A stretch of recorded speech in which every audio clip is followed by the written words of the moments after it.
ఏవో కారణాలు చెప్పుకొని ఆయనకు తలుపులు తెరవనే తెరవం. ఒకవేళ ఎవరైనా దేవుని గురించి తలంచవలసి వస్తే అది అవసరమైన విషయము గాక అనవసరమైన విషయంగా భావించేవారు ఆశయాల్లో కూడా. మనకు కావలసింది మిమ్మల్ని అఫెండ్ చేయాలని చెప్పడం లేదు, ఇది వాస్తవం. మనకు కావలసింది మనమే, మనకు కావలసింది మనకు దొరికింది మాత్రమే. ఇది మన దౌర్భాగ్యం.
ఆ ప్రాంతమున గొర్రెల కాపరులు రాత్రి వేళ పొలములో గొర్రెల మందలను కాయిచుండిరి.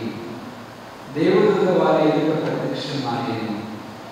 ప్రభు మహిమ వారిపై ప్రకాశింపగా వారు మిక్కిలి భయభ్రాంతులైరి. దేవుడు వారితో ఇట్లనెను, మీరు భయపడవలదు. సమస్త ప్రజలకు పరమానందము కలిగించు శుభ సమాచారమును మీకు వినిపించెదను. నేను దావీదు నగరున మీకు ఒక రక్షకుడు పుట్టెను. ఆయన క్రీస్తు ప్రభువు. శిశువు పొత్తిగుడ్డలలో చుట్టబడి పశువుల తొట్టిలో పరుండ పెట్టబడి ఉండుట మీకు చూచెదరు. ఇదే మీకు ఆనవాలు అని. వెంటనే ఆ దేవదూతతో పరలోక దూతల సమూహం ప్రత్యక్షమై సర్వేశ్వరుని స్తుతించెను. మహోన్నత స్థలంలో సర్వేశ్వరునికి మహిమ, భూలోకమున ఆయన అనుగ్రహమునకు పాత్రులకు వారికి శాంతి కలుగును గాక.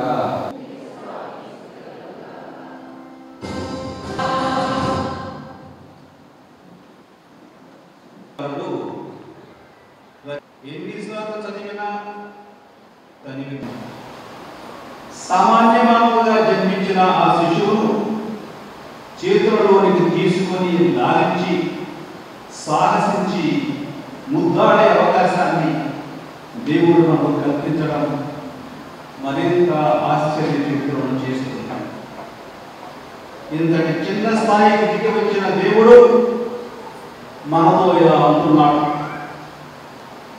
మహిమాన్వితమైన నా దైవ వైభవం మిమ్మల్ని భయకంపితులను చేస్తుందని నాకు తెలుసు.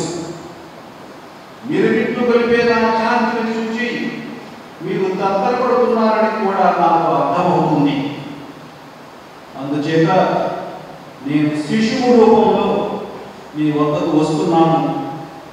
తద్వారా మీరు నన్ను స్వాగతించి అంగీకరించి అనురాగంతో ఆదరిస్తారని ఆశిస్తున్నాను అని అంటున్నాను. ఆ కాలంలో పుణ్యవంతులు ఎందుకు ఇటువంటి వచ్చిన వాళ్ళు ఎందుకు తిరస్కరింపబడ్డారు? ఈ విశాల ప్రపంచంలో ఒక్క శిశువు పుట్టడానికి సరిపడినంత తావు కూడా లేకుండా పోయిందా?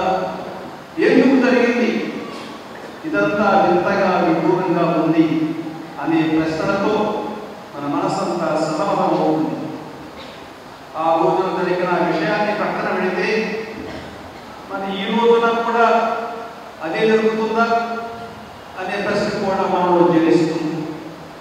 కనుక ఒక చిన్న ప్రశ్న మనందరికీ, ఒకవేళ మరియా యోసేపులు వచ్చి ఈరోజు మన తలుపే తట్టి స్థలం అడిగితే వారికి ఆ సదుపాయాన్ని కలిగిస్తామా, నిరాకరిస్తామా? దారిన పోయే ఒక కబురు అమ్మాయికి ప్రసవించే సమయం వస్తే వాళ్ళే వచ్చి మీ ఇంటి తలుపు తడితే మనం తలుపు తీస్తామా, తలుపు మూసివేస్తామా? ఒకవేళ మనం ఇలాంటి ప్రశ్నకు సమాధానం చెప్పలేక నాలుక తలుచుకున్నా యోహాను సువార్తకారుడు మన తరపున ఇంటి సమాధానం చెబుతున్నాడు. ఆయన స్పష్టంగా ఇలా వ్రాశాడు. 1వ అధ్యాయం 11వ వచనం, ఆయన తన వారి యొద్దకు వచ్చెను, కానీ తన వారే ఆయనను అంగీకరింపలేదు. ఈ సువార్తకారుడు వెల్లడించిన ఈ వాస్తవం మన ఆలోచన సరిపై చెప్పుకొని ఆయనకు తలుపులు తెరవనే తెరవం. ఒకవేళ ఎవరైనా దేవుని గురించి తలంచవలసి వస్తే అది అవసరమైన విషయము గాక అనవసరమైన, మనకు కావలసింది మిమ్మల్ని అఫెండ్ చేయాలని చెప్పడం లేదు, ఇది వాస్తవం. మనకు కావలసింది మనమే, మనకు కావలసింది మనకు దొరికింది మాత్రమే.